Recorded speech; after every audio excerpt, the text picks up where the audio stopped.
Buenas tardes a todos los presentes esta tarde nublada, pero le agradezco a todos por llegar y apoyarnos con este proyecto y esta actividad que va en función de saludar el Día Mundial del Medio Ambiente. Agradecemos a los proyectos Vida Renace Red Verde y a los profesores, por supuesto, a la profesora, al profesor y a la diseñadora industrial Mariana que nos acompañen hoy en la tarde de hoy. Claudia, por favor, te cedo la palabra para que presentes a que va a ser la moderadora de nuestro panel.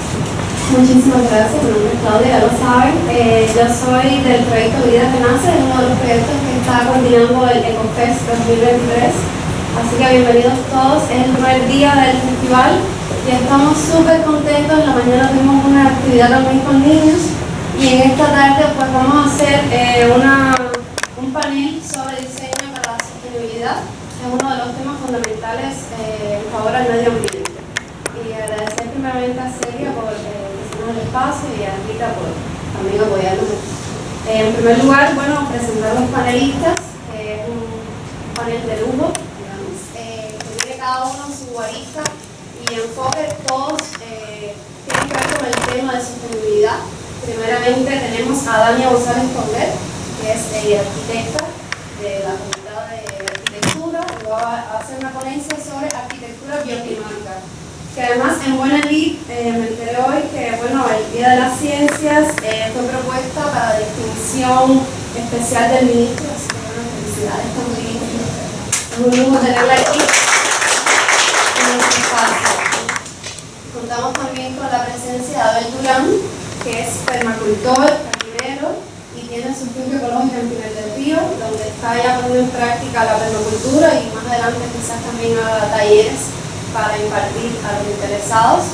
Tiene un proyecto muy bonito y además, a mí siempre me gusta decirlo, Abelito fue historiador y yo creo que eso también él siempre lo está vertiendo cuando expone y cuando habla, porque hace mucha investigación histórica y también metodológicamente de todo lo que tiene que hacer en la permacultura. Y también, por supuesto, contamos con la presencia de una joven aquí diseñadora que es muy emprendedora. Ella tiene su grupo creativo que se llama Enganche, así que los invito también a que busquen este grupo, que ya es independiente y, por supuesto, está participando como coordinadora en el festival de manera benévola y estamos súper agradecidos también con ella. Entonces, vamos a comenzar la ponencia con Dania, que nos va a hablar sobre arquitectura bioclimática. Bueno, ponlo ahí a pantalla completa, a ver si puedo manejarlo de ahí donde dice aquí, Cada copita. No, es... La bolita no sé si... No, porque eso no es PowerPoint, es... Control L. Voy a ver dónde que se pone ahora. Ya, Control L, por eso. Espera, bueno. Yo creo que me vi sin micrófono, pero de todo Hay otro micrófono para decir. sí, ¿verdad? Bueno, buenas tardes a todos.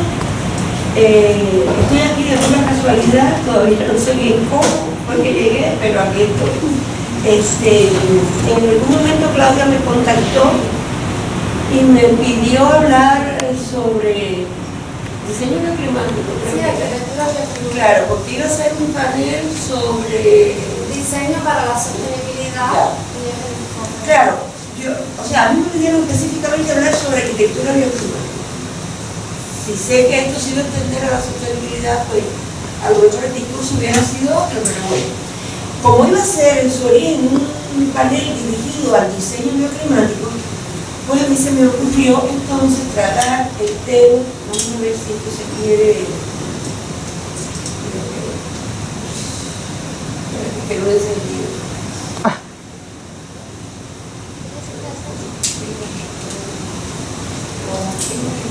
Sí, en realidad nos pareció importante hacer un enfoque diferente para que vieran cómo se puede abordar la sostenibilidad desde diferentes puntos de vista y desde diferentes disciplinas y que al final todo llega a confluir en un mismo punto. Y entonces por eso panel variado de No, me especialistas. parece muy bien. Solo que lo que estaba diciendo es que yo había decidido entonces, bueno, voy a hablar del origen y la evolución del concepto del término.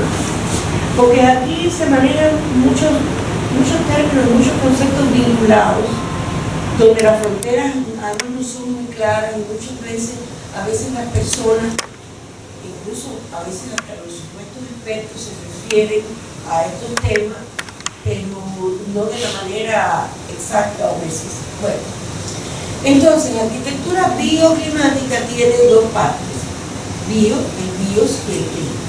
Por lo tanto, se le llama arquitectura bioclimática a aquella que establece una adecuada interfaz entre el ser humano que está adentro y el clima que lo rodea. Es decir, es aquella que a través de su solución de diseño pasiva es capaz de garantizar las mejores condiciones ambientales posibles.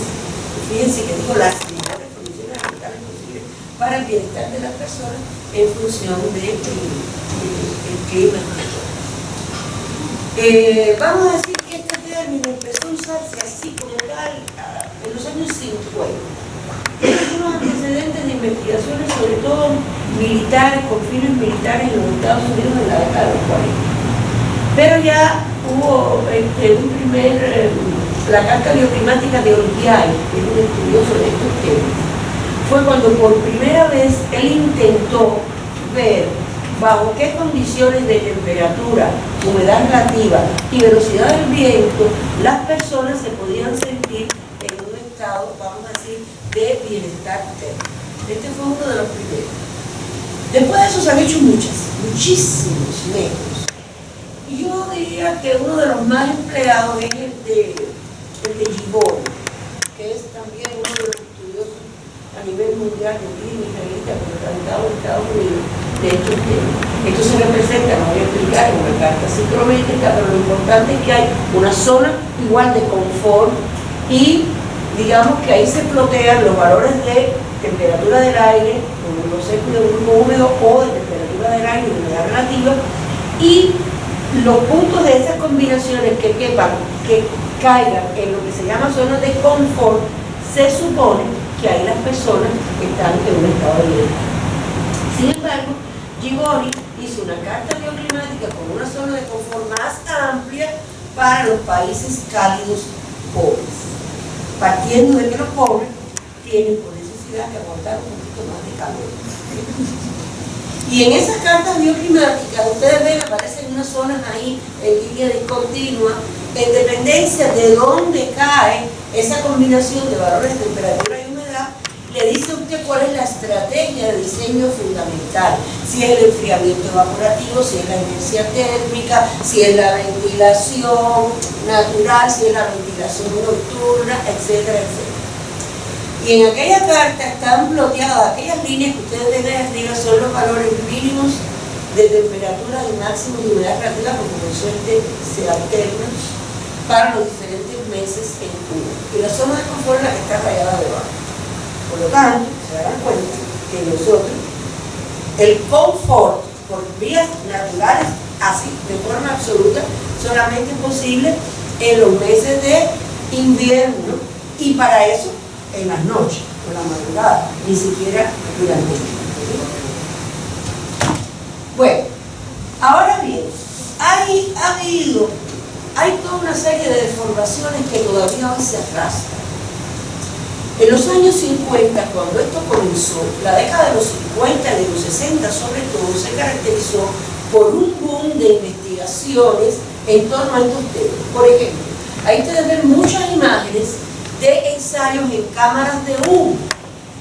Son unas cámaras de humo donde se hacía el humo, por supuesto el humo porque tiene color y se puede ver como si fuera un flujo laminar en torno a unos supuestos espacios, porque eso ni son espacios, ni son volúmenes, ni son edificios, son unas secciones vistas en planta o vistas en corte de lo que pudieran ser esos espacios, pero totalmente idealizado, como si ese espacio estuviera en medio de la nada, sin tener en cuenta que ese espacio está dentro de un edificio, que tiene otros al lado, que tiene otros arriba. arriba, un edificio que tiene otro enfrente, que puede, seguramente que está en un contexto urbano, porque está claro que la mayoría de la población del mundo es urbana y en Cuba es casi el 80%, otro. Entonces, pero bueno, digamos que eso fue como una pandemia, fue como una plaga en esas décadas.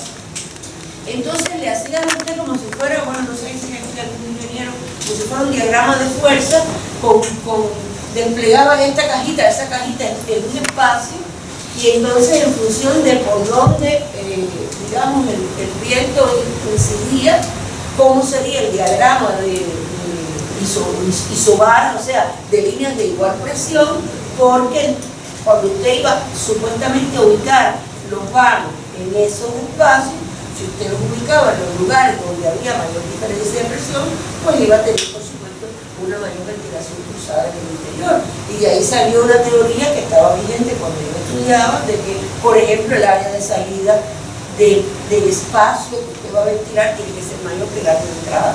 La cuestión es cuando, como usted sabe, como vamos a ver después, cuál es el área de salida y cuál es el área de entrada, si el viento. Ustedes lo dicen, se le dice veleta a la persona que cambia mucho de opinión, porque la veleta constantemente está cambiando, porque quien está cambiando no es la maleta del viento. El viento cambia continuamente de dirección y sentido. No solo en la estación meteorológica, mucho más cuando llega al contexto humano.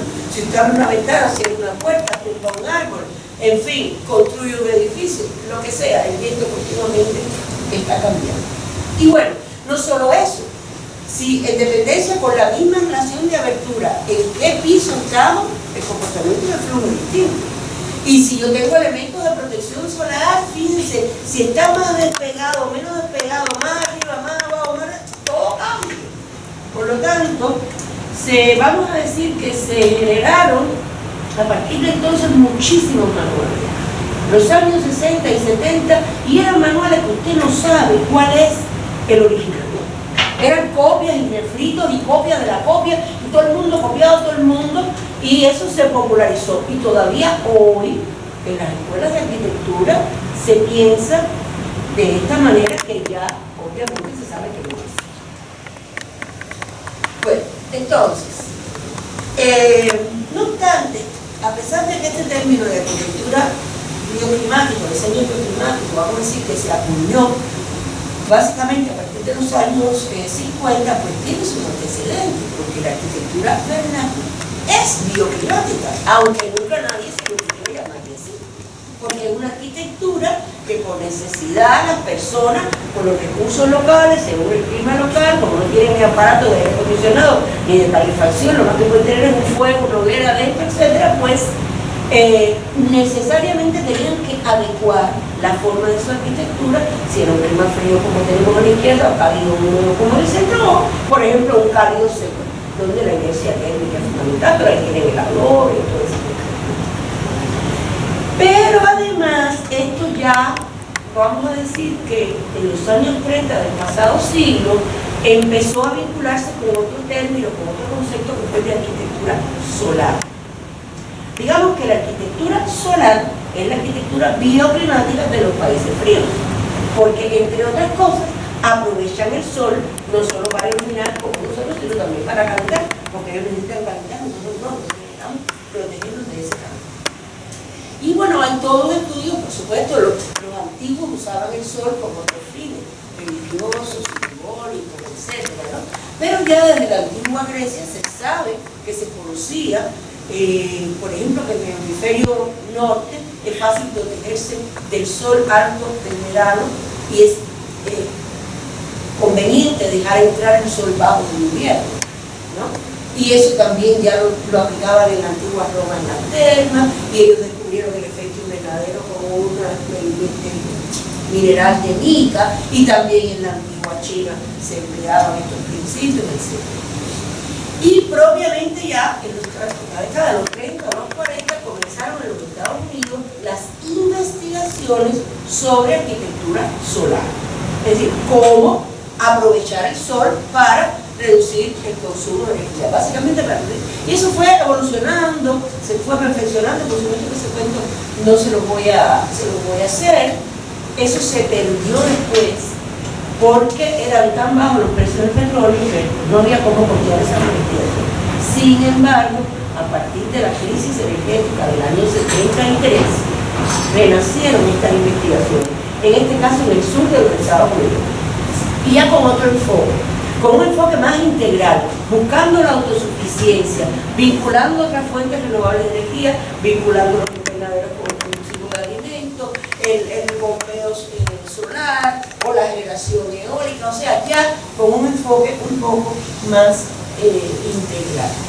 E incluso en la década del 70 llegó casi, vamos a decir, a tipologizarse lo que era la arquitectura volumétricamente, la volumétrica de arquitectura en un clima frío, como tenemos arriba a la izquierda, con una superficie de vidrio más vertical mientras más alta es la latitud para captar al máximo el sol, o en los climas templados donde habría que, como hay invierno y verano, habría que combinarlo con un invernadero para captar el sol en el invierno y con una posible abertura para dejar salir el exceso de calor en el verano.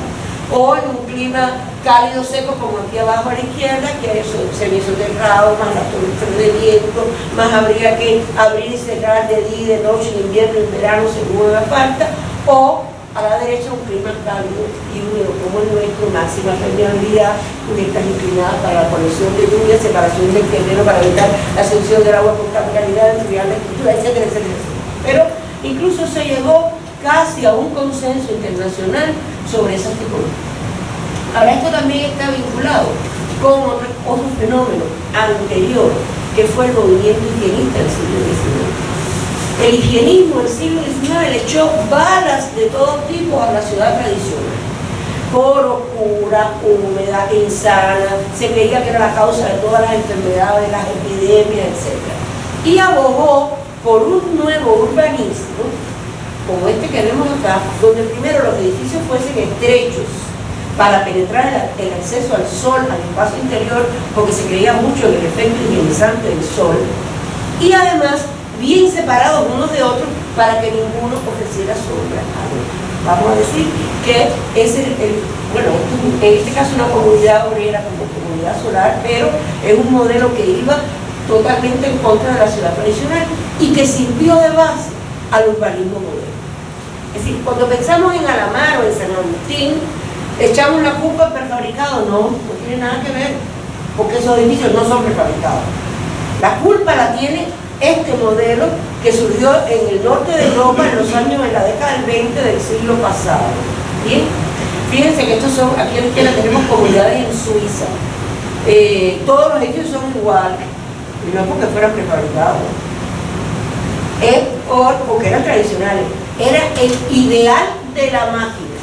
El ideal es que esa arquitectura, porque ahí ahora vamos a hablar brevemente del modelo sustentable y el modelo industrial que le precedió, la ideal es que todos los edificios fueran iguales, porque para que salieran como un automóvil, digamos, de una. Cuando ese modelo llegó al trópico, ustedes se imaginarán que aquí, digo aquí, quiero decir, no en Cuba, en la región cálida, no se podría decir que los edificios tenían que ser estrechos para que el sol penetrara, ni que tenían que estar separados para que ninguno ofreciera sombra al otro y el sol pudiera entrar. Y entonces nos inventamos el pretexto del viento. Bueno, el viento tiene que ser estrecho para que el viento lo atraviese, ventilación cruzada, y bien separado para que el viento se pueda recuperar. Los que han estado en un edificio alto saben que las ventanas hay que tenerlas detrás, porque el viento no te deja vivir, que lo tumba todo. Y al final, si el edificio es estrecho, a pocos metros usted tiene una pared que en algún momento del día va a estar asoleada y le va a estar transmitiendo calor hacia el espacio interior. Pero bueno, por suerte, para mí por suerte, este modelo urbano, no arquitectónico, urbano, moderno, fracasó. Ya a finales de los 70 prácticamente nadie tiene duda del fracaso de ese modelo urbano, y ahí vino todo un movimiento de reconsideración y de revalorización de la ciudad tradicional y la conservación del patrimonio, etcétera, etcétera. Y ahí empezaron los estudios de microclima urbano, porque hasta ese momento, como les dije, el edificio estaba en medio de la nada. Todos los experimentos, todos los ensayos, todo, el viento viene por aquí, me recuerdo ahora del Roberto Contati como si fuera la flecha del indio, que no era, ¿no? Y ya les digo, todavía eso pasa. Entonces se descubrió que la temperatura en las ciudades es más elevada que en el campo y mucho más en la noche, porque las ciudades absorben el calor del día y lo desprenden en la noche.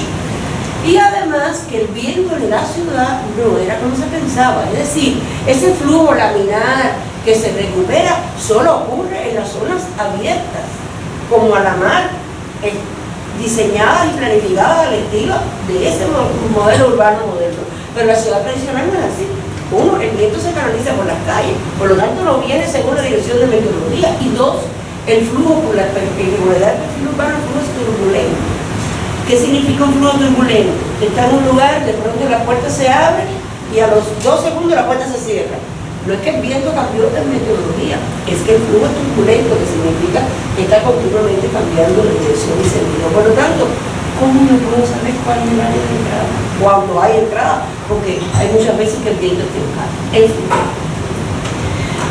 Hasta aquí es solo para que se den cuenta que estamos hablando de un tema complejo, conflictivo todavía hoy y problemático, y que no intenten esquematizar y que hay modelos que hay que desechar.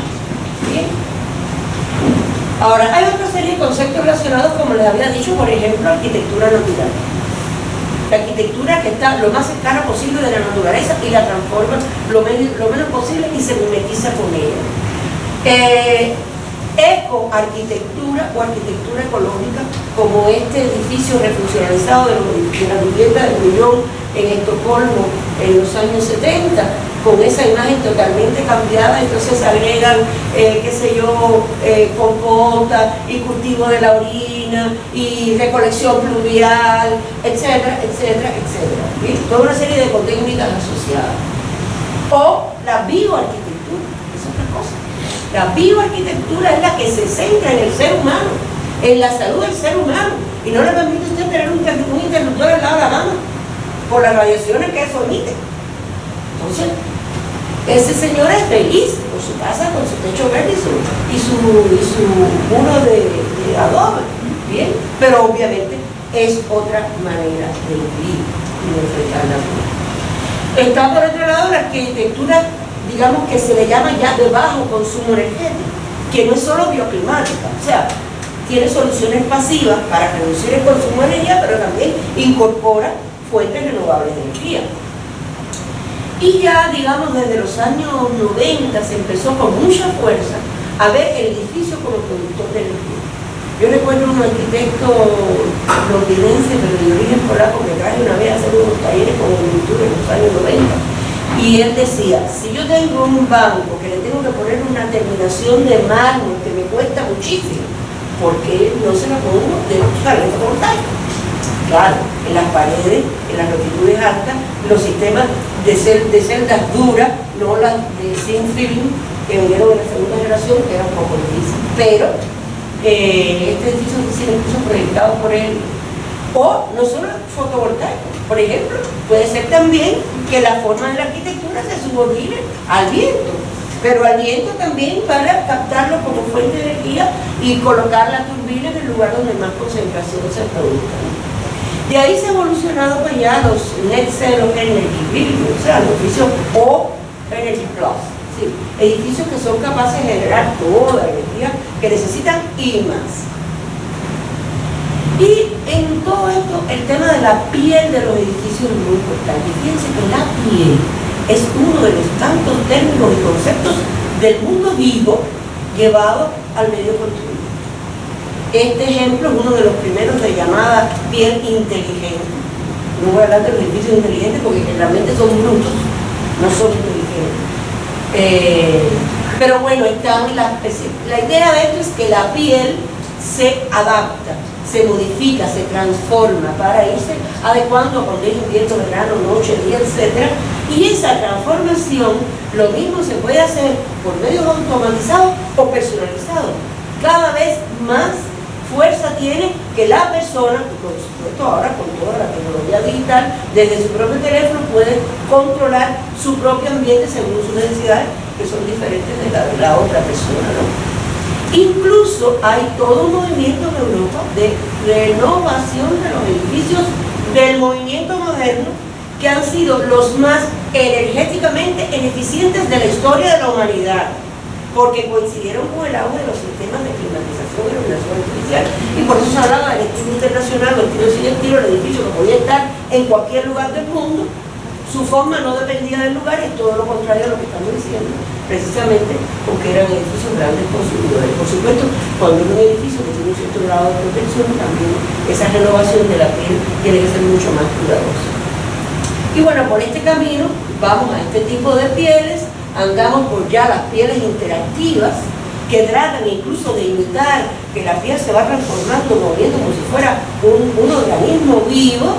Este es un edificio de Tom Maine, el premio Pritzker de la sangre, y o verdes, que ya cuando se incorpora el verde al edificio, pues ahí le ayuda porque puede cerrar ciclos, porque el edificio necesita agua, el verde tiene que cruzar, reciclar, etc. Y bueno, también puede servir para producir alimentos. Y pasamos un poco a lo que es la arquitectura verde, que ya no es verde solo por el verde, es verde por un concepto, digamos, de naturaleza, de ecología. Y les pongo rápidamente el ejemplo de Singapur, que es una ciudad, estado, país con una altísima densidad de población, donde el espacio es vital, de manera que ellos tienen estas regulaciones que cada edificio tiene que reponer varias veces la huella del verde que eliminó al ser construido. Por lo tanto, ellos se precian de ser, sobre todo, la ciudad del verde vertical, y lo han logrado muy bien. Ahora, si hablamos, yo no sabía que íbamos a hablar de sustentabilidad, pero bueno, voy a de paso. Estoy terminando.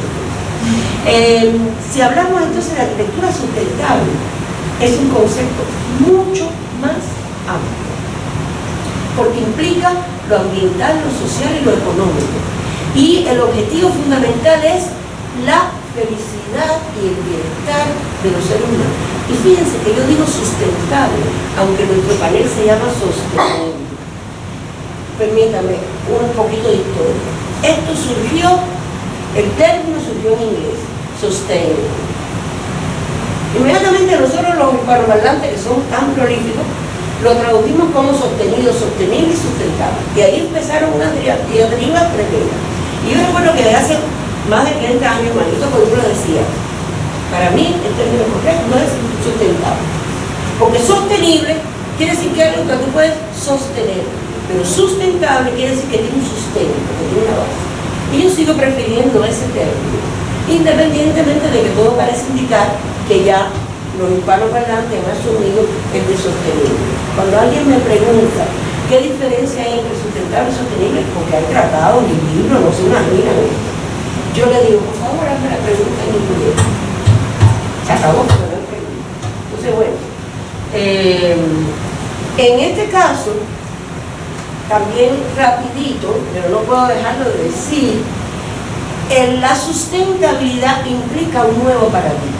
El paradigma de los últimos siglos anteriores del modelo productivista de desarrollo, que desarrollista, productivista, tayloriano, keynesiano, como quieran llamar, era la máquina. La máquina es un aparato que trabaja según un flujo lineal. Por un lado entra la materia prima y por otro lado el producto y el desecho. Y eso sigue hasta el infinito mientras haya materia prima y haya un sumidero que admita y pueda inertizar ese desecho de alguna manera. Se rompe una parte, usted la cambia y el proceso sigue. El mundo vivo no. El mundo vivo es complejo. Y los seres vivos están compuestos por sistemas de ócalos, los sistemas por ócalos, los órganos proteínos, los tejidos por célula. Y cada célula hace todas las funciones del organismo. Por lo tanto, de ahí parte todo. La ciudad moderna y el zoning, no sé si saben de lo que estoy hablando, zona residencial, zona de centro, zona industrial, y todo conectado por automóviles, es totalmente lo contrario de la ciudad sustentable, de cercanía, de 15 minutos, etcétera, etcétera, etcétera. Y esto también últimamente se ha asociado con otro concepto que surgió a partir de la vulnerabilidad ante eventos meteorológicos extremos, que hay quienes dicen, ya no hay que hablar de sustentabilidad, sino de resiliencia, son dos cosas conectadas, pero son dos cosas diferentes. Pero en torno a la resiliencia también surgen una serie de conceptos que todos vienen del aprendizaje de la naturaleza. ¿Sí? Todos tienen que ver con tomar esto que les acabo de decir, de tomar el mundo urbano como paradigma. Y bueno, con esto termino. Las tendencias urbanas son temas para otra conversación. Gracias.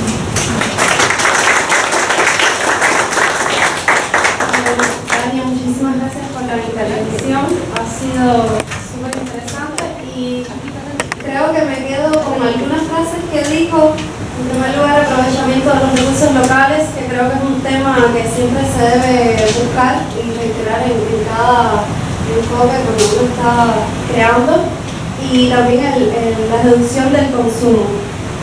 Y bueno, por supuesto, lo que estabas mencionando, que muchas veces tomamos conceptos o, digamos, visiones que son de otros países fríos o países angloparlantes o europeos o eurocentristas, y lo queremos adaptar a nuestra realidad tropical, y entonces ahí vienen, digamos, la diversa cantidad de imágenes o de visiones que pueden existir.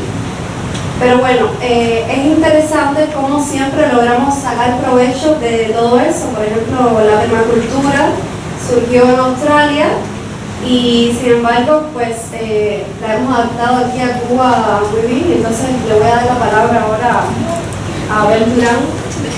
Dicen que no. Dicen que quiere cerrar. Ah, ¿vas a cerrar? Bien, entonces vamos entonces a pasar al diseño sostenible. Si Dale, puedo, escape. estoy dándole escape. Control L. Necesito- Control L.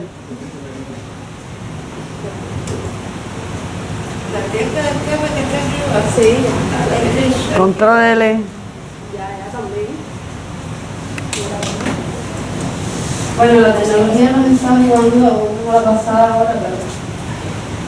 Entonces, bueno, igual seguimos con la misma idea. Yo pienso que estos conceptos como tal se han acuñado más bien en el siglo XX, porque anteriormente no había tanto la preocupación de preservar el medio ambiente, aunque sí la arquitectura bioclimática, como bien decía Dani, ya tenía un antecedente bien atrás, desde la necesidad de crear una arquitectura vernácula con lo que estaba alrededor.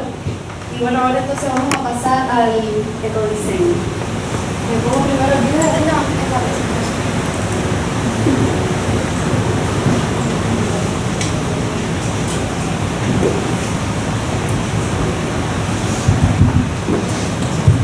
Bueno, buenas tardes a todos y gracias por la invitación. Bueno, como ya había dicho Claudia, mi nombre es Mariana, soy diseñadora gráfica y fundadora del grupo creativo Engaño. Me acompaña Ernesto Aguiar, diseñador industrial, también fundador del grupo. Y bueno, nada, quería un poco introducir cómo surgió Engaño. Engaño surge en el 2020. Nosotros tenemos servicios que van con el diseño gráfico, el diseño industrial, y todo bajo la base de la sostenibilidad y el ecodiseño.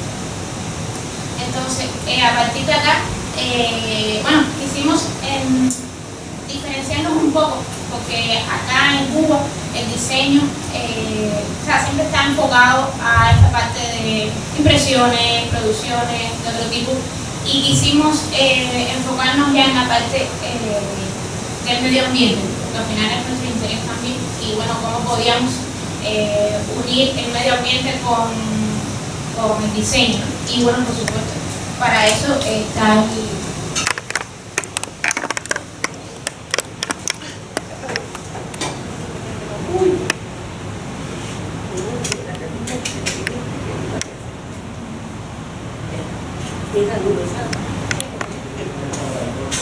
Bueno, entonces, como le decía, para estar el ecodiseño, nosotros como eslogan tenemos unidos por un diseño sostenible. Y bueno, a partir de aquí un poco les voy a comentar los proyectos que hemos desarrollado con conceptos de este tipo. Y bueno, también hablarles un poco del ecodiseño. Bueno, es conocido también como diseño verde, como bien dice ahí, o diseño ecológico para el medio ambiente. El ecodiseño intenta reducir al máximo el impacto negativo en el medio ambiente, sin dejar a un lado la estética y funcionalidad del producto. Y estamos hablando que es desde la extracción de materias primas, fabricación, distribución y uso hasta el fin de vida del producto. O sea, el ecodiseño abarca toda esta parte circular, ¿no? Desde que estamos conceptualizando hasta que el producto ya pierde su funcionalidad, pierde de su vida. Se estima entonces que el 80% de los impactos ambientales de todo el ciclo de vida del producto se determina sobre la fase del diseño. O sea, si nosotros comenzamos en el papel a conceptualizar ese producto, desde este pensamiento lograremos entonces que ese producto entre en un ciclo. Bueno, este producto, o sea, diseñamos, tenemos las materias primas, teniendo en cuenta, en la parte de diseño, teniendo en cuenta las materias primas, la producción, la distribución, el consumo, utilización, reutilización, reparación, recogida y reciclado. O sea, el diseño condiciona todos estos elementos que son el ciclo de vida del producto, que responde a una economía circular, por supuesto. Entonces, es a través del diseño que nosotros podemos determinar que un material se pueda realizar con una reducción de materiales. Por ejemplo, con esto, ¿qué logramos? Logramos la protección de los recursos, porque estamos utilizando menos cantidad de material para la creación de ese producto. También logramos reducir las emisiones en el ambiente, porque por supuesto estamos reduciendo materiales. A veces tenemos un producto que podemos resolver con 3 elementos, sin embargo le ponemos más materiales de otros tipos y muy abundante, que al final no es necesario y podemos resolverlo solo con 3 elementos. También en la fase de diseño podemos determinar el fácil reciclaje del producto. ¿Cómo lo hacemos? Bueno, evitando aspectos que entorpezcan el desmontaje de ese producto. Podemos diseñar un producto que una vez utilizado pueda ser desmontado, que sus piezas puedan ser desmontadas y luego tener un reciclaje normal. Porque si el producto tiene plástico, madera y otro material y permite ese desacople, entonces el reciclaje es favorable, ¿no? En ese sentido. También está el empleo de materiales fáciles de reutilizar, reciclar, por supuesto. Eso es fundamental.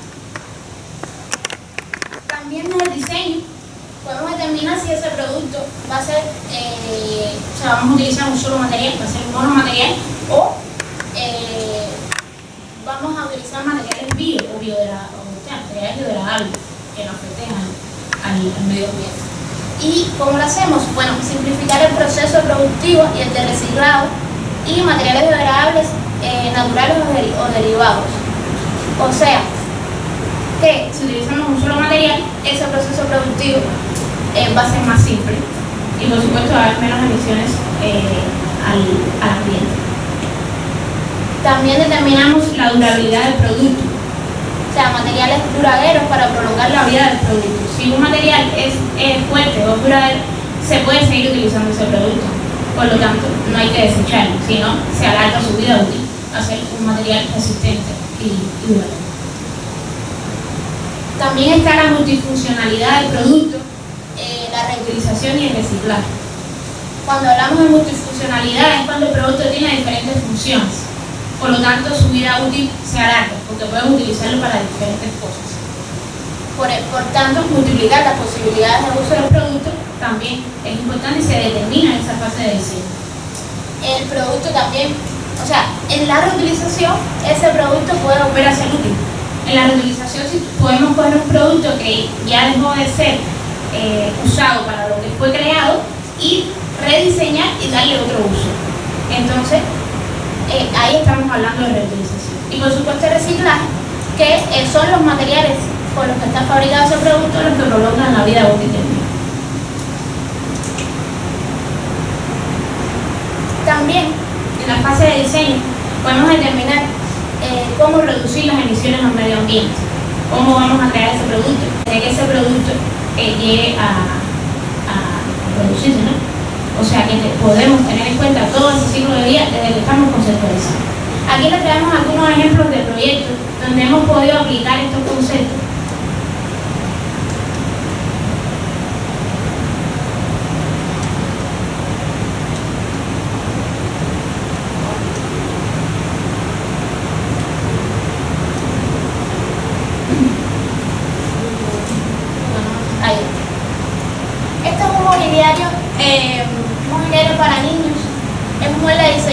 niños de 1 a 6 años de vida.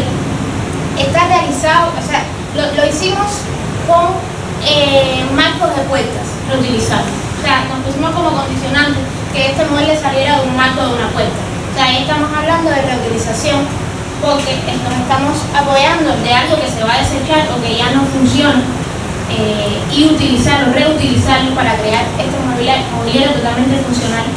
Y por ejemplo, una de las características que hablaba anteriormente, que era la multifuncionalidad, aquí lo pudimos aplicar, porque esto es un mobiliario que es silla, que es mesa, que se extiende la mesa y además es pupitre.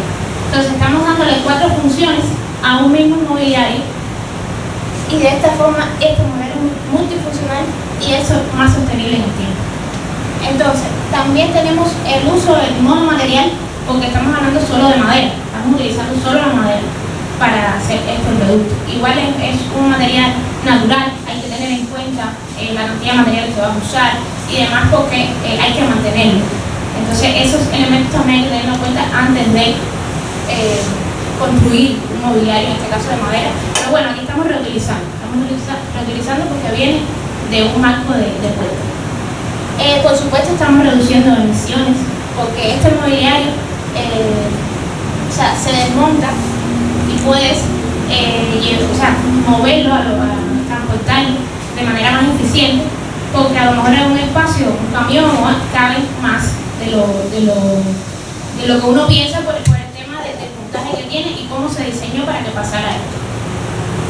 Y por supuesto tiene un fácil reciclaje al final de su vida útil porque tiene la posibilidad de desmontarse y el tipo de material que es. También en el diseño de envases pudimos aplicar estos conceptos. Esto es un envase que tiene, que te sirve para 3 dimensiones de maceta.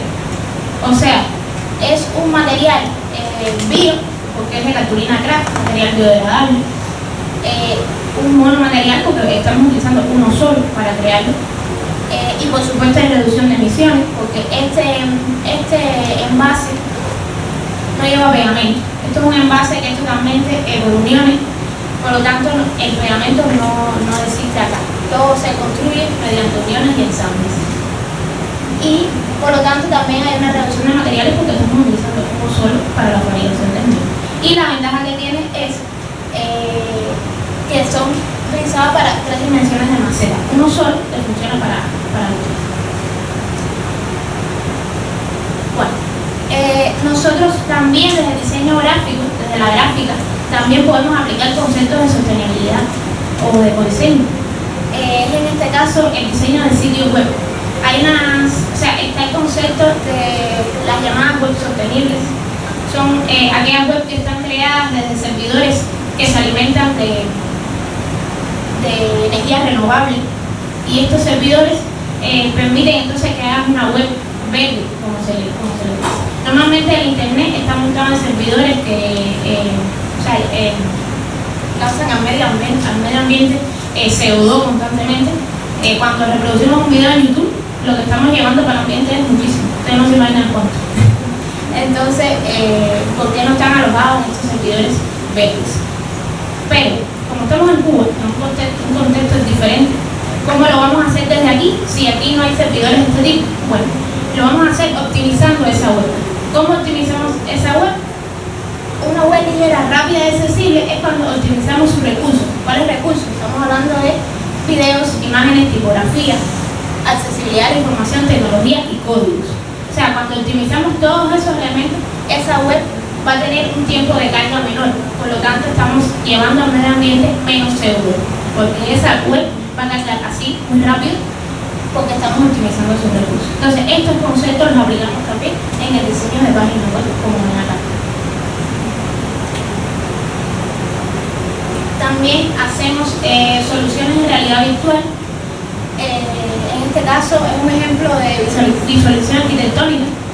En la realidad virtual también podemos aplicar conceptos de sostenibilidad y de ecodiseño. En este caso la realidad virtual permite crear esa experiencia al usuario y porque consigue recrear espacios, como bien dice aquí, de manera inmersiva y que ese usuario pueda tomar decisiones antes de antes de producir, antes de tener los recursos o coger los recursos necesarios para producir, por ejemplo, un interior. O sea, vamos a tomar decisiones en ese interior primero o en ese diseño de interiores antes de ponerse a construir o utilizar recursos sin saber la cantidad que necesita y demás.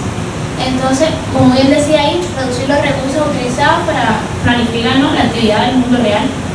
Y también permite desarrollar estrategias de planificación urbana. O sea, con esta herramienta también puedes hacer este tipo de actividad. Quería mostrarles el ejemplo quería mostrarles este ejemplo que los traje en video para que vean cómo hacemos con la realidad virtual. Ahora mismo.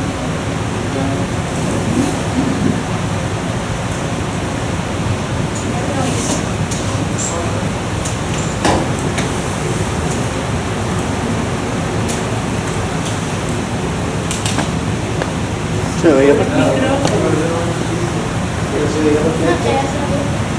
Sí, lo probaba.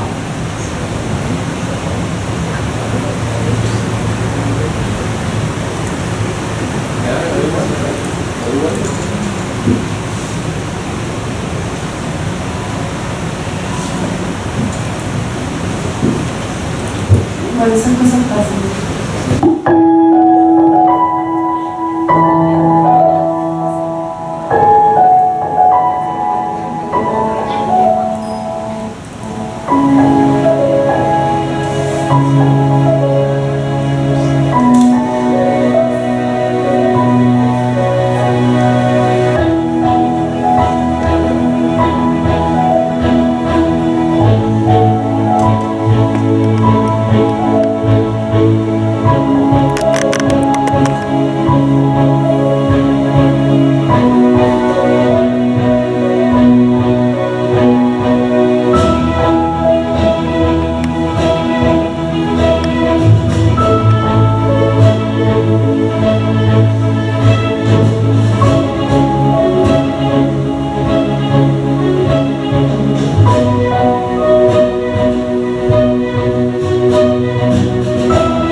construir ese departamento, ¿no? Estamos cambiando el color de la pared, estamos cambiando el color del estante, estamos cambiando la silla. Entonces nosotros le permitimos al usuario que tenga ese espacio inmersivo y pueda tomar estas decisiones antes de crear ese proyecto. Y bueno, hasta aquí nuestra presentación, espero que la haya... Muchísimas gracias, Mariana. Hemos visto nuevamente lo que había hablado Dani anteriormente, que siempre se busca satisfacer a las personas, darle un poco de bienestar y felicidad. En el caso de Dania estaba hablando del habitáculo, ¿no?, de la arquitectura, una cuestión más territorial, y Mariana hace un enfoque desde el producto, que también tiene que ver con la estética, y hablamos también del aprovechamiento de los recursos, de la reducción del consumo. Y en algún momento también mencionaste, ponías un diagrama así circular, de economía circular y de cerrar ciclos, y justamente tiene que ver un poco con la permacultura, así que le voy a dar paso a Abel para que hable un poco de este tema, pero primero vamos a hacer el video. ¿Él tiene un video también? ¿Y tiene voz? Sí, tiene voz.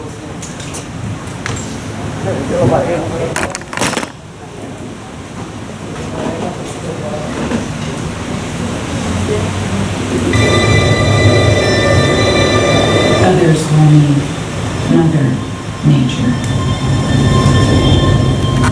I've been here for over 4.5 billion years. 22,500 times longer than you. I don't really need people, but people need me. Yes, your future depends on me. When I thrive, you thrive. When I falter, you falter.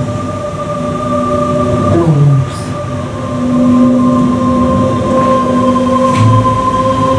But I've been here for eons. I have fed species greater than you, and I have starved species greater than you. My oceans, my soil, my flowing streams, my forests,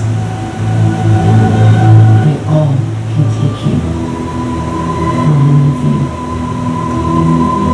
How you choose to live each day, whether you regard or disregard me, doesn't really matter to me.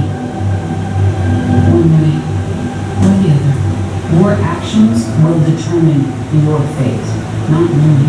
I am nature. I will go on. I am prepared to evolve. Are you?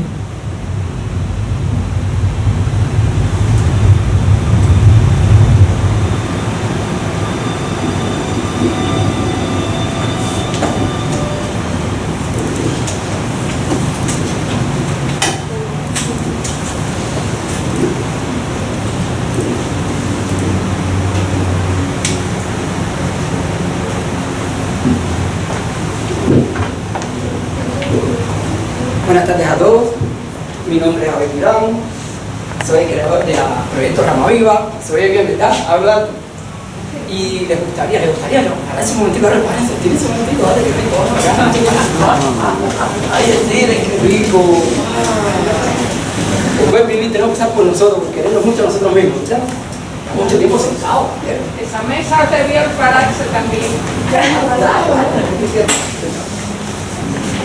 Bueno, tengo que estar aquí con ustedes. Voy a hablar un poquito de permacultura, voy a hablar un poquito del proyecto Rama Viva.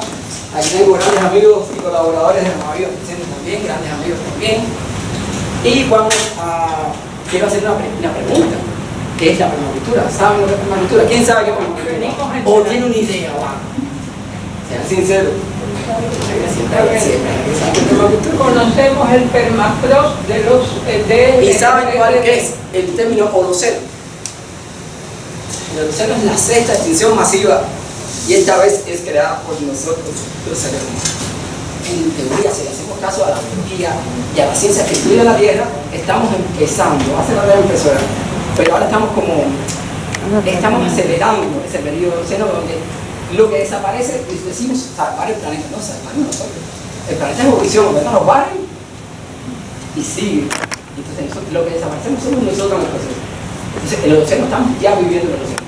Estamos como en las puertas del océano. Por eso es tan importante cambiar patrones, cambiar paradigmas de lo que es nuestra existencia dentro del planeta. Entonces, permacultura en un inicio significó agricultura permanente. Pero solo un inicio en 1976, 70, bueno, fue en 1973, pero el primer libro sale en el 78. Hasta que se dieron cuenta, fueron agrandando el término, se dieron cuenta que el ser humano es muy complejo social, políticamente, y se llegó a cultura permanente, que la cultura humana permanezca en el tiempo. Bien, de todas maneras hay muchos conceptos de permacultura. Entonces aquí vamos a intentar hablar de la permacultura en sí. Este es el proyecto Rama Viva, que es en la Sierra de Rosales, en Pinar del Río. Tenemos muchas visitas, es un espacio ecológico. Ahora mismo estamos presentándolo como un proyecto de desarrollo local. Estamos presentándolo en el municipio de La Palma como un proceso de desarrollo local, pedagógico, cultural, ambiental. ¿Sí? Y entonces también es un espacio para ir a reconectarse con la naturaleza, ir a vivir la ecología holística, porque podemos tener una idea de qué es la ecología, de lo que es regresar a la naturaleza. Tenemos una idea romántica y la otra es vivir en la naturaleza y estar y entrar en comunión con ella. Es difícil, eso no lo puedes bajar por internet, eso es el que experimentar. No vengo tampoco ahora a venderles una verdad, la permacultura no es una verdad, es mi verdad. Yo las he experimentado y es mi verdad, a mí me funciona. ¿Bien? Recuerda que siempre tenemos que buscar la verdad a través de la razón, la lógica, el sentido común y experimentar todo eso. ¿Bien? Entonces,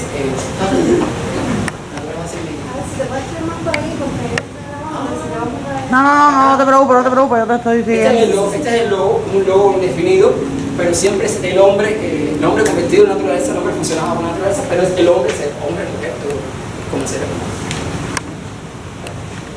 Entonces, permacultura. Bien, si ahora todos nos dicen, tienen una misión, tenemos que regresar, tenemos que regresar a la naturaleza, vamos a la naturaleza, y vamos a vivir para siempre en la naturaleza. Y tienen que vamos a vivir de una manera 100% ecológica. ¿Sabríamos hacerlo? Hoy con nuestros patrones de consumo, con nuestro ideal de que es la perfección, de la modernidad, de las cosas complejas y todo lo que nos da placer y confort hoy en la modernidad, tendríamos la herramienta para hacer un diseño que podríamos completamente hacer un sistema sostenible o sustentable. Es verdad que hay mucho conflicto con los términos, para poder que absolutamente todo a nuestro alrededor funcione ecológicamente y además sentirnos bien en el proceso. Entonces la permacultura, exactamente, de cultura permanente, es la herramienta. Hay muchos conceptos, pero la base es la herramienta para diseñar asentamientos humanos de la manera más ecológica posible, bien, utilizando los patrones de la naturaleza y por supuesto cerrando siempre. Cuando vamos a la economía de los materiales, que es hoy lo que es el patrón de lo que se percibe como desarrollo, progreso, es lineal, como si tuviéramos muchos planetas que reservan, pero no, los recursos se agotan, en el proceso de extracción de los recursos, vamos contaminando todo, vamos acabando con los recursos, todo lo que es la biosfera lo estamos destruyendo poco a poco, por eso que estamos en el océano, y entonces tenemos que hacer algo al respecto, ¿verdad? Y tenemos que cambiar patrones lentamente, poco a poco, para poder no sobrevivir en el tiempo en este planeta. Bien, en este viaje que estamos haciendo, en este planeta, en este cortico tiempo que estamos viviendo. Porque vivir 100 años, vivir 70 años es nada, en tiempo de espacio es nada, no vimos nada. Entonces, con este tiempito de vida, ¿qué vamos a hacer? ¿Vamos a ser parte de la destrucción o vamos a salir de la matriz y vamos a intentar vivir de otra manera? Entonces, considero entre muchos otros aspectos un sistema práctico y ecológico de agricultura. La permacultura no es agricultura. Mucha gente me dice, eres permacultor, mira, yo quiero que me enseñes a sembrar zanahoria. Como vamos a ver ahora, cuando hay una flor de la permacultura, hay una flor que se llama flor de la permacultura, solo un pétalo es el sistema agrícola, que por supuesto es ecológico, son todas las formas de trabajar la tierra de manera ecológica. Bien, entonces sus creadores fueron primero. Yo no sé cómo se lo arreglan, que los japoneses siempre están atrás de todas las grandes creaciones, hay un papel. Se inspiraron estos dos biólogos, David Hall y Philip Bonison, en los años 70, en la obra de Masanobu Fukuoka, de la revolución de una brina de paja. Se inspiraron en su agricultura natural y empezaron a investigar, volvieron a la naturaleza, exploraron los bosques, estudiaron cómo se vivía en el siglo XVI, XVII, XVIII. Ya se puede decir que nuestros bisabuelos eran permacultores sin saberlo, y entonces crearon el término permacultura, que les dije, al principio era agricultura permanente y después fue cultura permanente. ¿Bien? Hay mucho para hablar de eso. Bill Mollison estaba en una conferencia en el año 81 y todo el mundo estaba diciendo que qué estaba haciendo, pero en teoría, están todos teorizando. Y él llegó y dice, acabo de ver de la India donde sembramos 1 millón de árboles. ¿Bien? Entonces, los principios éticos de la agricultura es cuidar el planeta. Cuidar el planeta es cuidar todo, absolutamente todo. Cuidar a las personas. Y cuando hablamos de cuidar a las personas, empezar por uno mismo. ¿Bien? Y repartir los excedentes de tiempo, productos de dinero, energía, el cuidado de personas y del medio. ¿Bien? Hay veces que no tenemos para apoyar un proyecto con dinero, pero sí con nuestro saber, con nuestro conocimiento, o con nuestra energía, ¿verdad? Si vamos a recoger basura en los bordes de los ríos, hay mucha energía que estamos aportando. ¿Sí?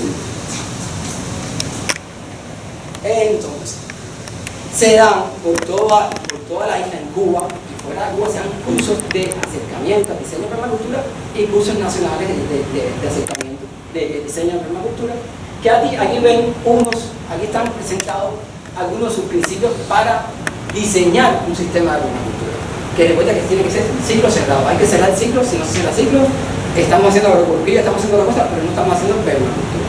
Y cuando cerramos ciclos, ¿a quién estamos imitando? ¿Quién es la creadora de cerrar ciclos todo el tiempo? La naturaleza, ¿verdad? Cuando uno va a un baño ecológico, un sanitario seco, uno simplemente coge las plantas, pasa al baño, las esteras se convierten en fertilizantes y los fertilizantes los vuelves a utilizar de nuevo para las plantas. Es decir, una cosa es hablar de un sanitario seco y una cosa es vivirlo y utilizarlo. En este caso nosotros en la Mahoya utilizamos el caicimón de anís, anisón, ¿lo conocen? Lo usamos como papel sanitario, con mucho éxito. Y tenemos ya la huella ecológica que dejan los papeles sanitarios, que como esa parte la obviamos. ¿Sí? Entonces, uno de los principios más importantes cuando hablamos de diseño en permacultura es la ubicación relativa de los elementos. Dice, cada elemento realiza varias funciones, cada función está soportada por varios elementos. Pero, parece un trabalengua, ¿verdad? Pero eso se profundiza en el curso de diseño, que por cierto en septiembre tenemos una permacultura. Entonces, pero antes de entrar en cada principio de diseño es observar e interactuar. Mientras más observemos, interactuemos, más estudiemos, menos nos equivocamos a la hora de diseñar, ¿verdad? Aquí vinieron unos australianos en los 90, en plena crisis económica y alimentaria, y cuando se les dio un terreno, por supuesto entramos en la parte de la permacultura, la parte agrícola, la parte que nos importaba más en ese momento, y simplemente estuvieron una semana sin hacer nada.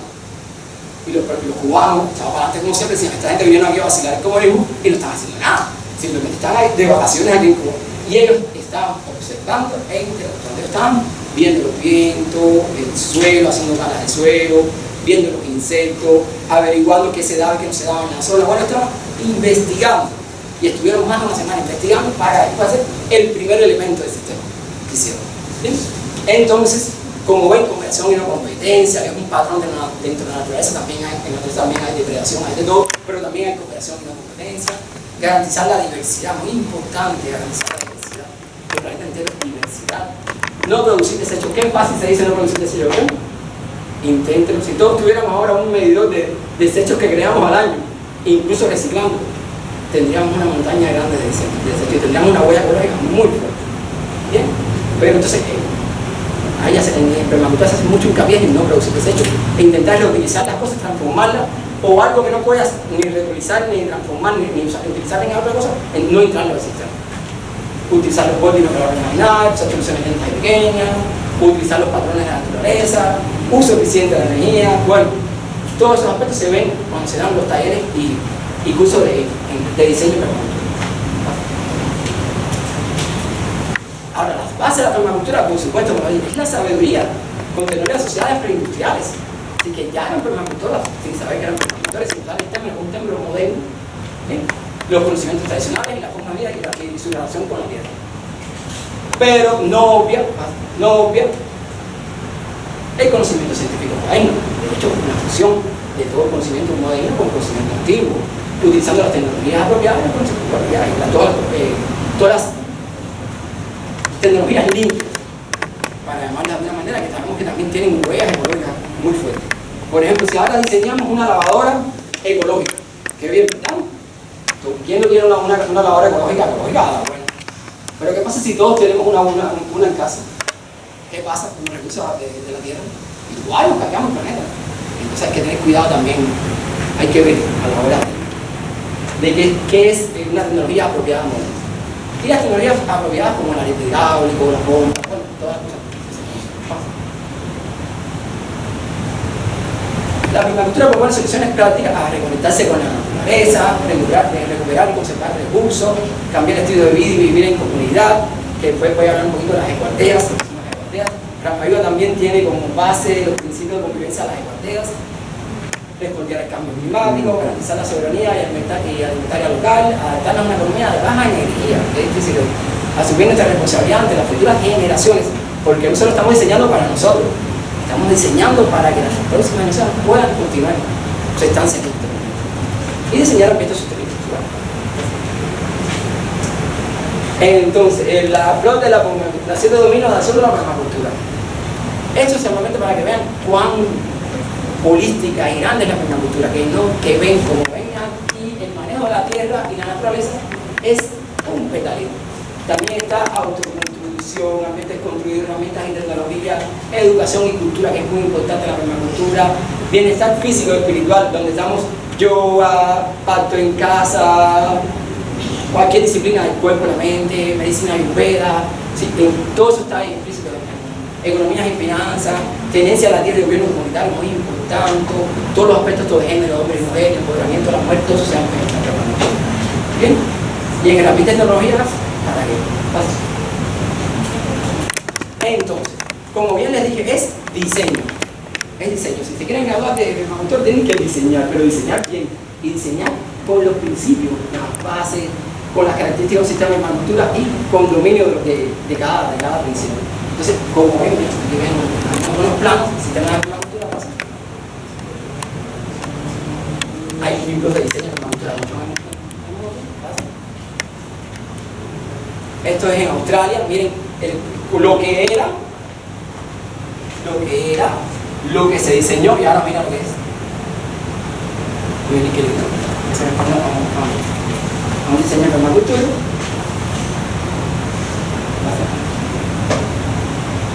Y bueno, lo importante es saber que en Cuba, a través de la Fundación Antonio Núñez Jiménez, se dan talleres y cursos por toda la isla de Guantánamo hasta Pinar del Río ahora. Bien, eso fue en el Cachón en Cogema.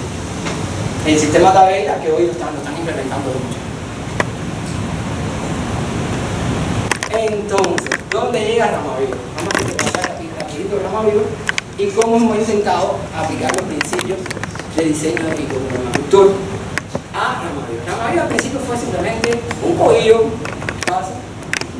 Compré un bohío, entonces dice, miren el bohío, el estado que estaba. Ustedes han visto esa foto de cómo estaba lo que era Ramaviva.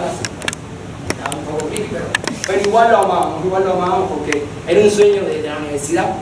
Había un grupo que me gustaba mucho de pop rock que se llamaba Paisaje en un río. Y siempre decía, no, lindo mi nombre, Paisaje en un río. Bueno, eso ahí tiene un paisaje con un río. Y entonces seguimos, bueno, ya nos habíamos grabado en el diseño de permacultura, así encontramos el lugar. Y bueno, ya para ver la ubicación, bueno, en la Sierra Rosario, en mi cumbre, la medida de Penícola. Ahí ven, es muy difícil llegar ahora. Pasamos mucho trabajo para llegar a la Ramaviva. Pero algún día tener una boquita. Este es el asiento de Valle de la Catarina, ese es el pueblo que tenemos muy cercano, a menos de 1 kilómetro. Puerto muy chulito, fue muy afectado por el huracán, igual que nosotros nos fuimos muy afectados por el huracán. Esta es la presa, que tenemos cerca de la casa, la cascada, río de Catalina, muy limpio, muy duro, las aguas termales, que tenemos a 4 kilómetros, 5 kilómetros, arriba, piscina, cueva. Bueno, es para que, ¿por qué nos enamoramos luego? Yo siempre digo, miren, es para que nos enamoramos. Y eso, pasa para otra. Ven este paisaje de montaña, y ese puntico ahí te lo es para que vean que estamos bien. Bueno, después ese fue nuestro bohío, hermoso bohío, la vivienda, como bien se decía, era bioclimática, era muy rico, en el frío nos protegía del frío y en el calor era muy fresca. Muy bien, la vernácula, tradicional. Lo diseñamos, pasamos un curso de construcción con un profesor Moretti, argentino, ese curso nos abrió el espectro de la cultura, de la construcción. Ahí estamos haciendo la prueba del barro, para ver si tenemos un buen barro para hacer la producción. Ahí estamos ya haciendo la zapata de la casa. Pasa rápido. Ahí estamos aprendiéndose la mezcla COP, una mezcla muy divertida de hacer, también cáncer, te hace mucha fuerza en los pies. Ahí estamos haciendo el primer ladrillo ecológico que hicimos. Ahí está Vicente, un amigo arriba del ladrillo. Miren a Vicente, a Moretti, que bien. Y entonces a partir de ahí empezamos a aplicar la técnica de construcción de la mezcla COP a todo lo que hicimos. Esta fue una piscinita que hicimos Las grandes decisiones la mayoría las tomamos ahí en esa piscinita. Hicimos el primer baño. Esto era un... Él tenía ahí como un criadero de cochinos y lo convertimos en baño ecológico. Ahí utilizando la técnica COP hicimos el segundo baño ecológico, sanitario seco. Miren ahí, imagínate, no voy a explicar el sanitario seco. Después nos dimos cuenta que la viajaca criolla se estaba desapareciendo, que no había viajaca criolla en los ríos cubanos, sobre todo en los ríos. Y entonces hicimos este estanque, también utilizando las técnicas de bioconstrucción, utilizando muy poquito cemento y utilizando las piedras. Estos son los hotelitos que le hicimos a la viajaca para que vinieran los alevines. Ahí venía como hicimos la piscina. Eso se llama betún, que es con un poco de cemento aguado y darse los barro. En bioconstrucción realmente hay otras técnicas como aceite gimnástico, pero no lo tenemos, entonces lo hicimos con el betún. Eso ahora ya no está así, ahora ya está así seca. Y esa fue la primera viajaca que tuvimos. Tenemos muchas viajacas. Y también hemos tenido viajacas grandes y hemos ido por la noche a pescar. Pero tenemos muchas chiquitas. Hicimos utilizando la bioconstrucción, los principios de fortaleza. Se supone que un cuadrado, algo cuadrado, no resiste tanto el viento como algo rectangular. Mejor es algo circular y mucho mejor algo ovalado. Entonces, utilizando esos principios y también el principio Fibonacci de construcción, de energía de sagrado, empezamos a hacer también este tipo de construcción.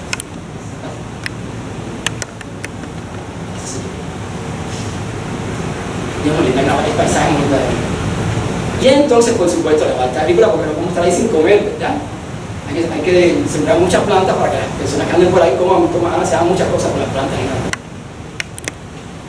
Vean todo como hemos hecho, utilizando piedra y técnica COP, como se han hecho los huertos. Ese es el diseño del huerto. Bueno. Es muy rico levantarse, sembrar algo, uno sembró de semillita y comértelo, es una cosa maravillosa. Esto es una muerte de insectos, tanto que estábamos hablando de los claudios, arriba. Tenemos muchos frutales, algunos murieron naturalmente con el huracán. Teníamos la lombricultura, que también el huracán, que lo desapareció. También eso desapareció, pero bueno, cosas que habíamos hecho.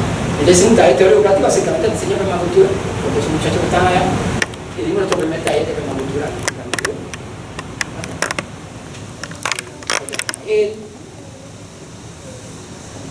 Ahí, por supuesto, aprender a hacer mezclado, que es muy importante.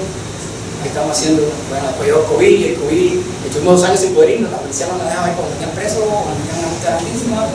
Y cuando llegamos, la casa estaba destruida con gente en la tierra. Y entonces nos dio la oportunidad, en permacultura siempre no se ven problemas, se ven oportunidades. Bueno, vamos a hacer la oportunidad de hacer una casa mejor. Bioclimática, y con bioclimática, mucho más bioclimática, y utilizando lo que ya, bioclimática y ecológica. Ahí estamos en el diseño, lo que quedó de la casa, y empezamos el diseño que este es ovalado.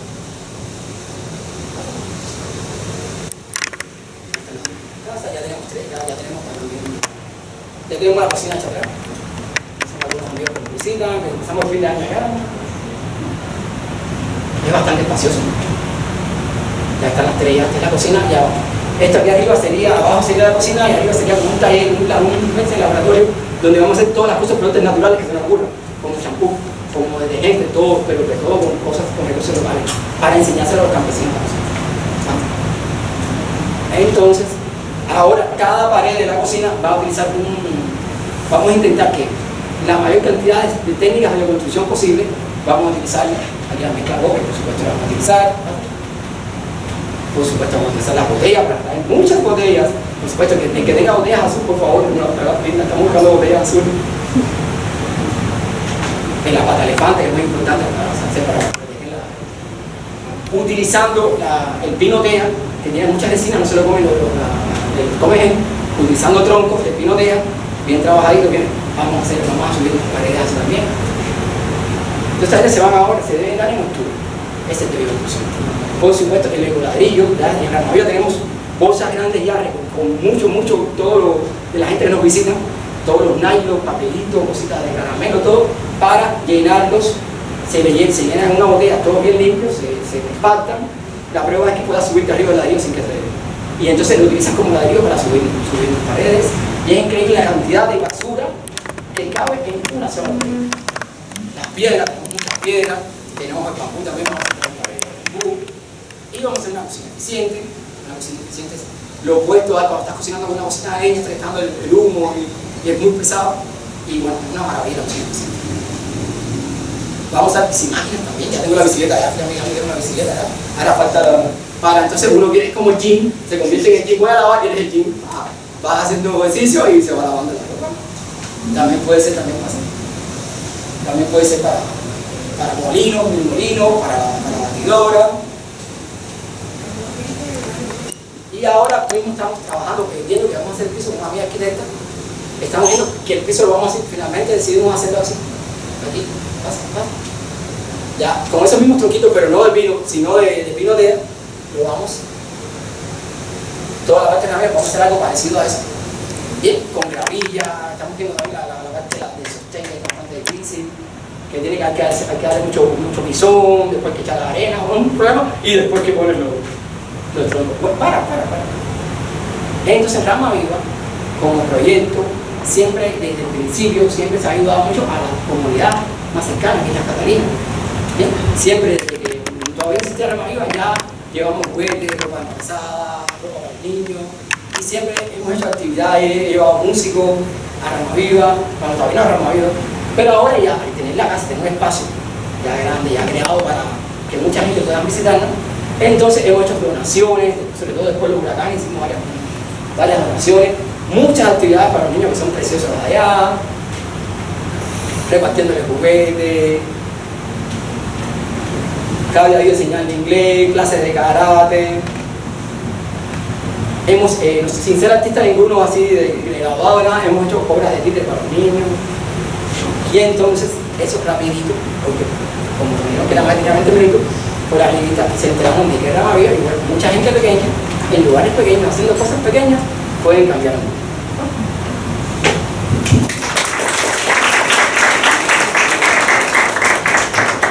Muchísimas gracias, Abel. Yo creo que la permacultura engloba un poco los conceptos anteriores y nos da pie también a preguntar, porque creo que ustedes tienen preguntas. Yo les voy a hacer solo un par de preguntas y después haremos 3 preguntas al público, porque yo creo que es bastante tarde ya y no queremos sobrepasar el tiempo demasiado. Solamente preguntar, porque hemos visto que los conceptos que han presentado, arquitectura bioclimática, ecodiseño, permacultura, son conceptos de países desarrollados que han sido concebidos para este tipo de países, con amplios recursos, con otro tipo de clima. ¿Qué tan rentable es poner en práctica aquí en Cuba, un país tropical, en vías de desarrollo, con todas las dificultades que tenemos? ¿Qué tan rentable es poner en práctica la arquitectura bioclimática, la permacultura, el ecodiseño en la ciudad también? Es que la pregunta parece que entonces no se entendió nada de lo que dije, porque lo que dije es que la arquitectura bioclimática nace del lugar. Es decir, la arquitectura bioclimática es aquella que trata con la forma, los materiales, etcétera, de procurar el mejor ambiente posible interior en función del clima. Por lo tanto, nace del lugar. Sí, y también dijiste que muchas veces no se aplica. No, pero bueno, es que eso es otra cosa. Mira, cuando yo decía de que todo lo que está ahora con el asunto de la resiliencia tiene que ver con el aprendizaje de la naturaleza, tiene que ver todo con los principios que él habla de la permacultura, que al final empezó como agricultura permanente y viene siendo una concepción de la sustentabilidad. ¿Dónde está el problema? Esa experiencia, bellísima, pero con un 74, 76, 78 ya estamos por ciento de deforestación urbana en Cuba. No todo el mundo puede vivir así. Entonces, el reto está en las ciudades, donde está la población concentrada, la huella ecológica es más grande, hay más consumo de recursos. Entonces, ¿cómo? Desde la cumbre del hábitat de Estambul, en el año 96, se acordó que el proceso de urbanización era inevitable e irreversible. que de lo que se trataba era de hacer asentamientos humanos más sustentables en un mundo de urbanización. Incluso en la cumbre ahora, de la última que hubo de Quito, en el año 2016, donde se planteó la nueva agenda urbana, el tema era ¿qué ciudad queremos? Y el tema era romper la dicotomía ciudad-campo. La ciudad está en todas partes, la ciudad es el centro de su territorio, por lo tanto, el reto fundamental es urbano. Y el reto fundamental es mental. Porque lamentablemente el complejo de subdesarrollo nos lleva a ver como bueno y desarrollo lo que viene de fuera, donde incluso en otros lugares no funciona. De todas maneras, yo estoy convencido de que la sociedad cubana, si no es la más resiliente del mundo, es una de las más resilientes. Y me estaba ahora acordando de una experiencia de Habitat Cuba en los años 90, que hicieron un proyecto para irse a no me acuerdo qué comunidad acá, rural, Babinel, no sé, para hacerla más sustentable. Iban con todas sus teorías, todos los libros que habían leído, todas las cosas de permacultura, reuso, reciclaje, todo, para aplicarlo allí. Y cuando llegaron, no pudieron hacer nada, porque todo lo que ellos querían hacer ya la gente lo hacía. Porque la gente te cogía un PET y te lo convertía en un cenicero, en una jardinera, en un embudo, porque vivían en condiciones tan aisladas que no les quedaba de otra que reusar y reciclar y qué sé yo. Entonces, lo que quiero decir es que estos temas, la teoría es una, la realidad es otra. Como decía, no es lo mismo pensar en un inodoro ecológico, un sanitario ecológico, que usarlo, claro. Pero no es lo mismo ir allí de visita y ayudar a la gente, que vivir allí. ¿Sí? En el mundo de hoy, con las tecnologías, es un poco más fácil.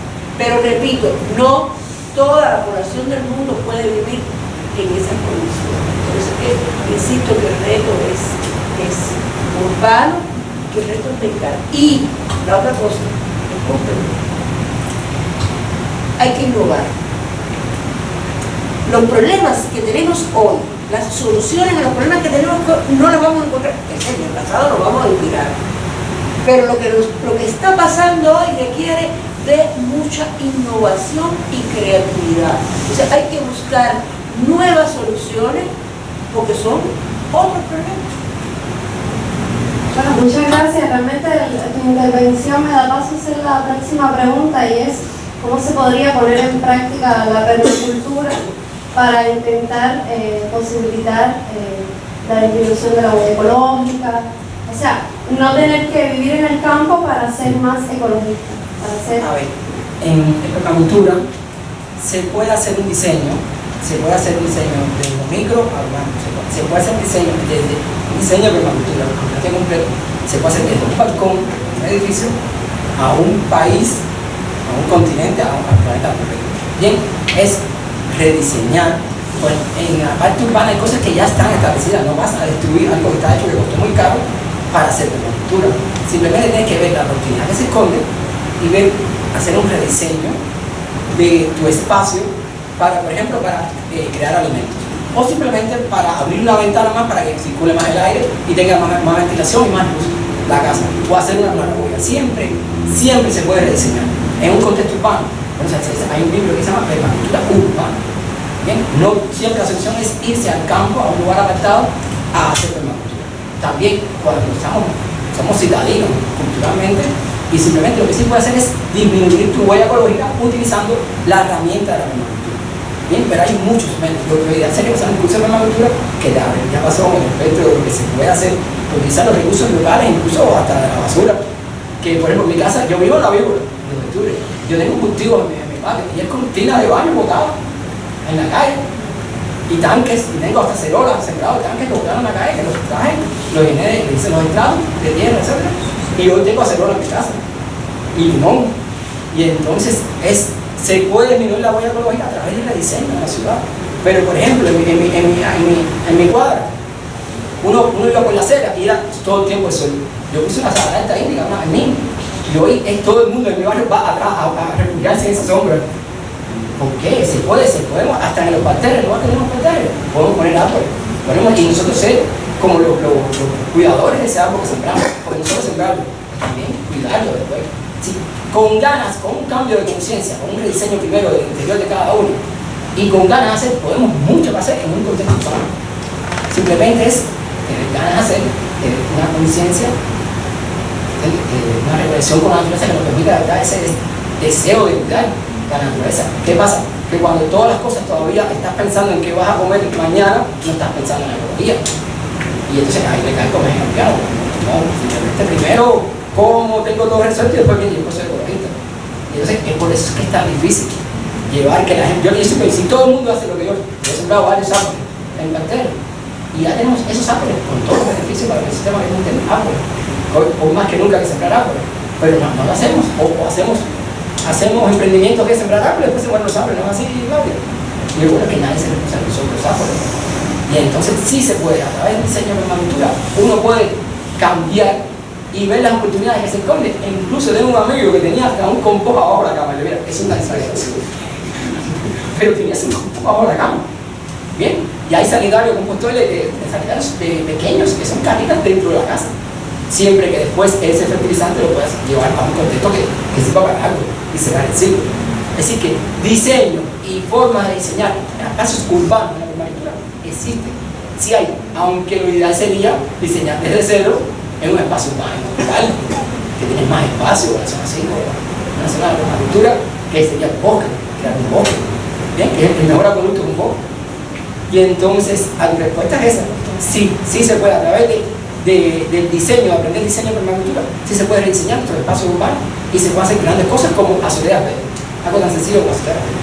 Tan lindo como poner una pérgola arriba de la casa. Todo lo bioclimático, todo lo que afecta después la parte del calor o el frío, el fresco dentro de la casa. Sí, siempre observando y con los principios de diseño, siempre podemos cambiar nuestro espacio urbano. Yo quería mencionar algo, yo creo que también es importante la cultura. Me parece que hay que darle a la gente las herramientas para que entiendan la importancia que tiene aplicar estos conceptos en todo lo que hemos hablado acá. Porque el cubano, como decía la profe, al final es resiliente. El cubano ha tenido que reutilizar las aguas por necesidad, no porque quisiera tener más y no tener que reutilizarlo. Entonces hay que concientizar a las personas de la importancia que tiene la reutilización de esas aguas, por poner un ejemplo. Desde el punto de vista de cómo te afecta a ti como individuo que el medio ambiente esté como esté. Desde el punto de vista económico, cómo te es la ventaja que tiene aplicar a lo mejor conceptos de reducir, de reciclar. Entonces todo esto me parece que es parte de la cultura o de ese conocimiento que tú le puedas llevar a las personas para que entiendan la importancia.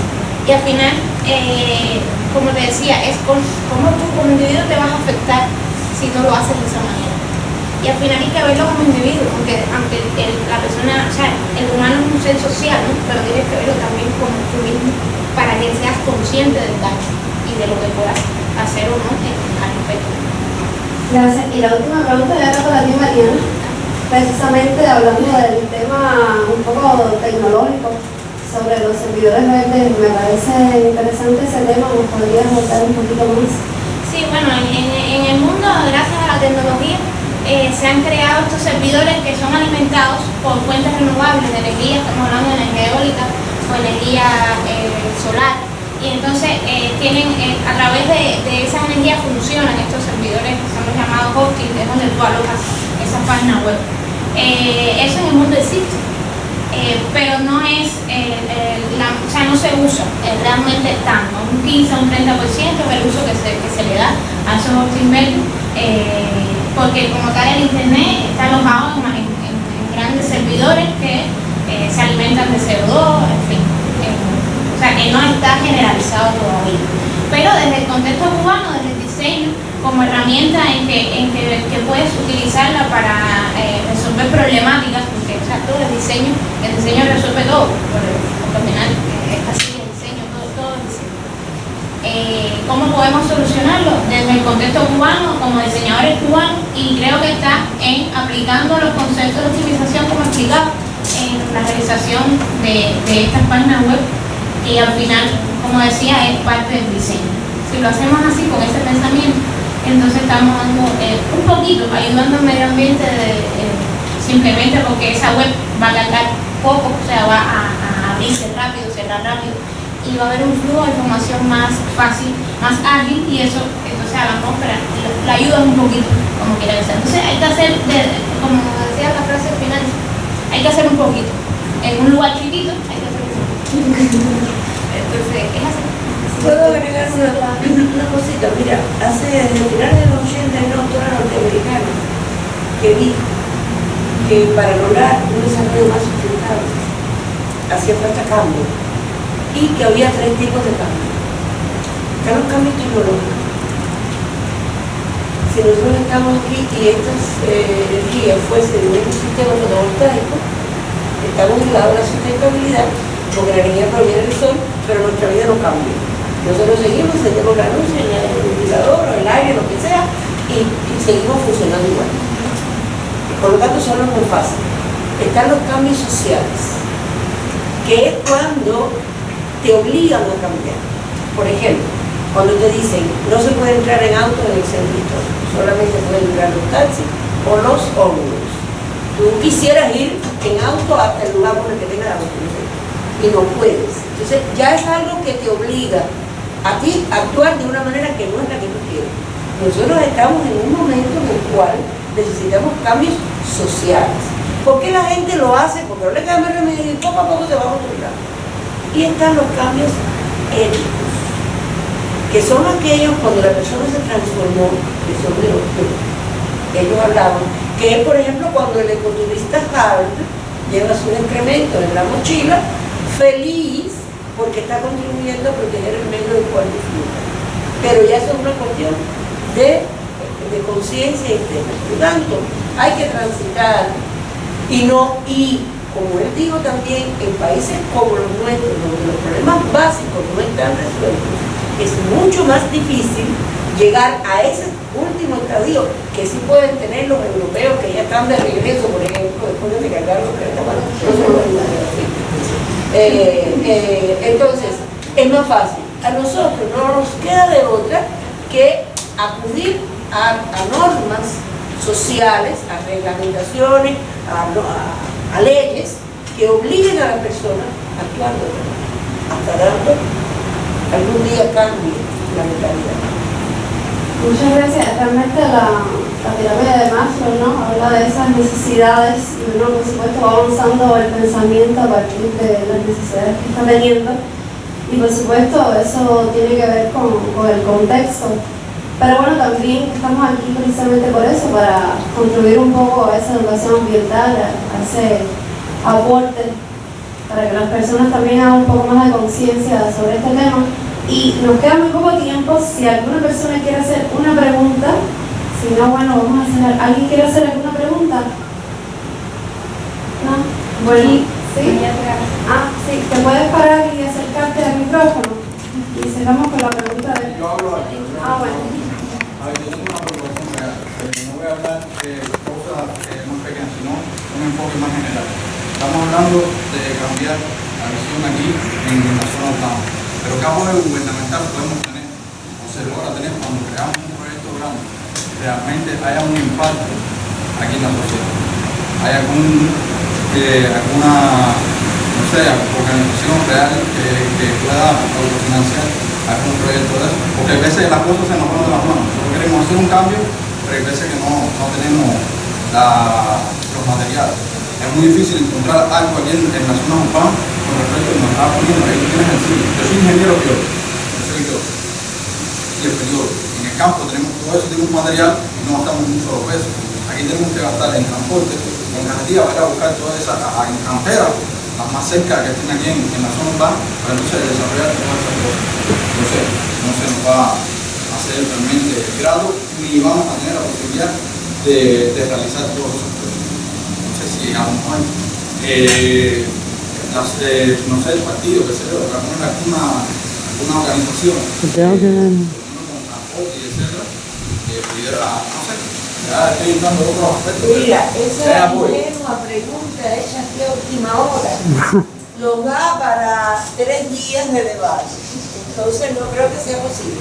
Yo sí te puedo decir, nosotros tenemos en Cuba un plan de Estado para el enfrentamiento al cambio climático, que es la tarea vida, que hace mucho énfasis en el tema de las costas, la degradación del nivel medio del mar, los manglares, la recuperación de todo. Hace mucho menos énfasis en los temas, por ejemplo, del aumento del calentamiento global, la isla de calor, etcétera, etcétera. Pero existe ese plan. Ahora, hay muchos otros problemas de nuestra mentalidad, de la estructura sectorial de nuestra sociedad. Estoy hablando de la estructura administrativa, que es muy vertical, cada ministerio es un mundo, que es muy difícil integrar, que nos cuesta mucho trabajo una visión integral de los problemas. Pero yo te estoy diciendo son cosas. Por ejemplo, el Fórum de Ciencia y Técnica, cada vez que hablaban de la generalización, tú ibas y decías, mira, hablando de los poquitos esfuerzos y los pequeños, yo traigo esta solución, que decían, ¿y eso para cuánto? No, eso puede resolver unas 100, no nos interesa, nosotros queremos 10 millones. Esa cosa de la gran escala, de la generalización, de que lo que no es aplicable en todas partes no sirve, de entender que el mundo es diverso, que las soluciones tienen que ser específicas. O sea, hay una serie de prácticas nuestras, históricas, que conspiran en contra de la sustentabilidad. Desde cuando estamos tratando de lograr una descentralización económica. Si no hay una descentralización, no hay sustentabilidad económica. Y la sustentabilidad tiene esas 3 dimensiones: económica, social y ambiental. Entonces, yo creo que existe la voluntad. Lo que no facilita llevarla a la práctica es la manera en la que hasta hoy gestionamos las cosas. ¿Qué es lo que yo creo? Yo lo que creo también, y por eso estoy hablando, si no cambiamos desde arriba la visión, pues abajo tampoco. Bueno, vamos a ya cerrar el. Muchísimas gracias por tu intervención. Una pregunta. Sí.